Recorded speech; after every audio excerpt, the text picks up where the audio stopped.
সাংস্কৃতিক সঞ্চালকালয়ৰ উদ্যোগত মঙলদৈ নগৰবাসীত জিকিৰ জাৰি কৰ্মশালা।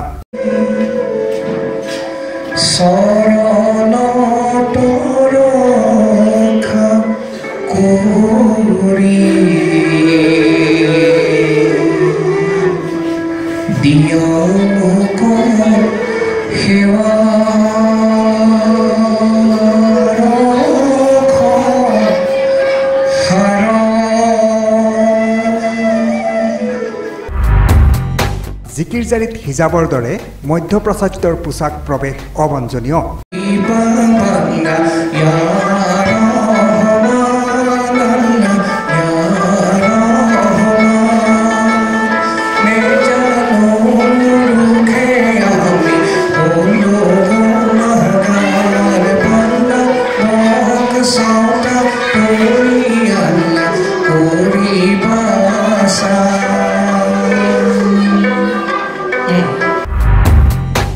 এই মন্তব্য বিশিষ্ট গীতিকাৰ তথা দৰং জিলা সাহিত্য সভাৰ প্ৰাক্তন সভাপতি ডক্টৰ চাহিৰ ভূঞাৰ।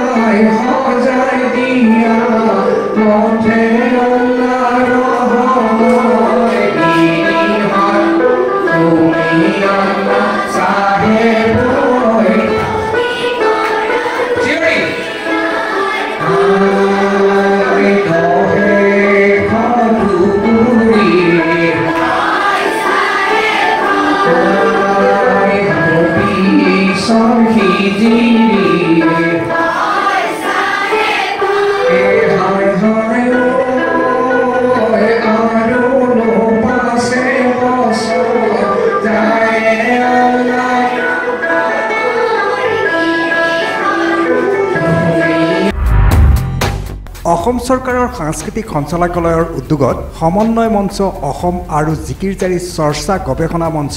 অসমৰ সহযোগত মঙলদৈ নগৰবাসী জোনজ্যোতি জাতীয় বিদ্যালয়ত আয়োজিত 3দিনীয়া কৰ্মশালাৰ অন্তত অনুষ্ঠিত আজি সামৰণি অনুষ্ঠানৰ মুকলি সভা অনুষ্ঠিত হয়। সভাত সভাপতিত্ব কৰে বিশিষ্ট গীতিকাৰ তথা দৰং জিলা সাহিত্য সভাৰ প্ৰাক্তন সভাপতি ডক্টৰ চাহিৰ ভূঞাই। সভাপতিৰ ভাষণত তেওঁ কয়, বৰগীত, লোকগীত, টোকাৰী গীত, দেহ বিচাৰ গীত, আইনাম, বিয়ানাম আদি সোণঘেৰীয়া সংস্কৃতিৰ দৰেই জিকিৰ জাৰিও অসমীয়া সংস্কৃতিৰ অবিচ্ছেদ্য অংগ। এই কৃষ্টি সংস্কৃতিসমূহৰ পৰিৱেশনৰ সময়ত যিদৰে অসমীয়া পৰম্পৰাগত পোছাক পৰিধান কৰা হয়, জিকিৰ জাৰি পৰিৱেশনৰ সময়তো কেৱল অসমীয়া জাতীয় পোছাকহে পৰিধান কৰা উচিত। লগতে তেওঁ আৰু কয়, আজিকালি অসমত দুৰ্ভাগ্যজনকভাৱে একাংশৰ মাজত মধ্যপ্ৰাচ্যৰ পোছাকৰ প্ৰয়োভৰ বাঢ়িছে আৰু সমান্তৰালকৈ জিকিৰ জাৰি পৰিৱেশনৰ সময়তো দৃষ্টিকটুভাৱে একাংশই অসমীয়া সংস্কৃতিত খাপ নোখোৱা হিজাব আদি পৰিৱেশন কৰাটো পৰিলক্ষিত হৈছে। এনে পোছাকৰ আগ্ৰাসনত অসমীয়া সংস্কৃতিত মুখ্যম আঘাত সানিছে, যিটো অবাঞ্ছনীয়, গ্ৰহণযোগ্য নহয়। সামৰণি অনুষ্ঠানত অসমৰ এগৰাকী প্ৰখ্যাত জিকিৰ শিল্পী আজিমুদ্দিন আহমেদে অংশগ্ৰহণ কৰি সৰীয়া জিকিৰ পৰিৱেশন কৰাৰ লগতে জাৰিও পৰিৱেশন কৰে। অসম চৰকাৰৰ শিল্পী পেঞ্চনাৰ শামছুদ্দিন আহমেদে আৰু তেওঁৰ সহধৰ্মিনী জিকিৰ শিল্পী ফৰিদা বেগমসহ শিল্পীসকলৰ সৈতে কেইবাটাও জিকিৰ আৰু জাৰি গীত পৰিৱেশন কৰি অনুষ্ঠানটো জীপাল কৰি তোলে।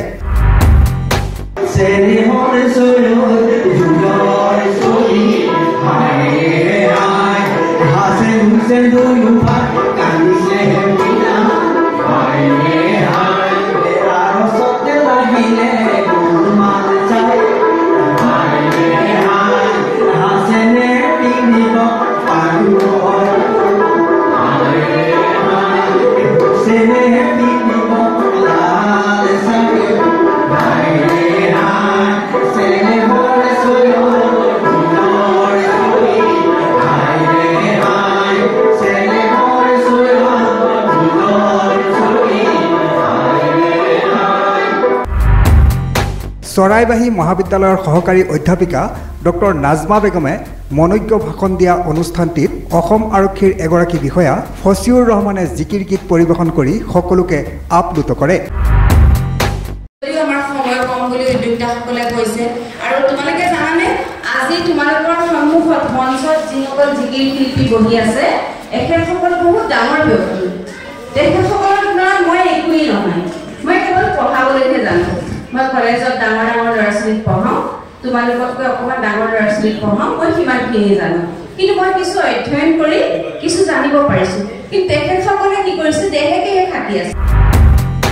সমন্বয় মঞ্চ অসমৰ সম্পাদক আব্দুল ৰহিম আৰু আপকুৰ দৰং জিলা সমিতিৰ সভাপতি বাবুল মকছেদ আহমেদে আধৰা সভাত বৃহত্তৰ নগৰবাহী অঞ্চলৰ বহুকেইগৰাকী ব্যক্তিক সম্বৰ্ধনা জনোৱা হয়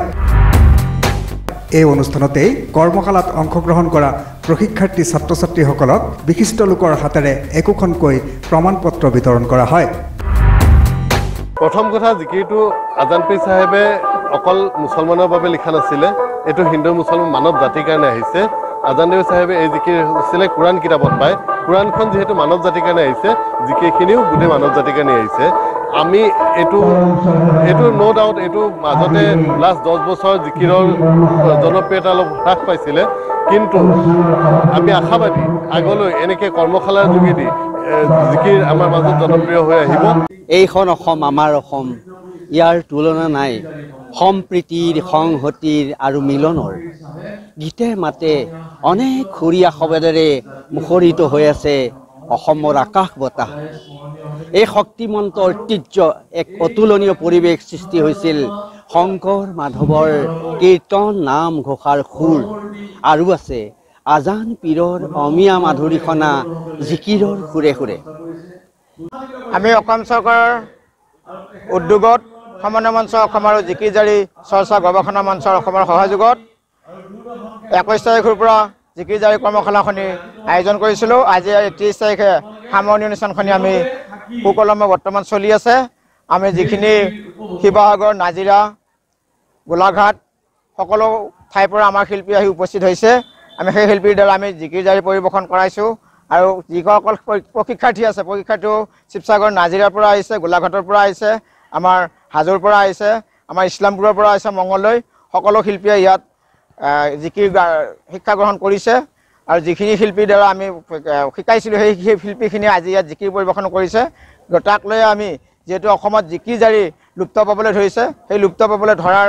প্ৰয়াসত আমি জিকিৰ জাৰি কৰ্মশালাখনি আয়োজন কৰি যাতে জিকিৰ জাৰিটো আমি দৃশ্য দ্ৰব্যত পৰিণত কৰিব পাৰোঁ তাৰে কামনাৰে আমি সমন্বয় মঞ্চ অসমে প্ৰত্যেক জিলাতে এনেধৰণৰ কৰ্মশালা পাতি আমি আহি আছোঁ বৰ্তমান ব্যুৰো ৰিপৰ্ট দৈনিক অগ্ৰদূত ডিজিটেল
দৌলতী শিল্পী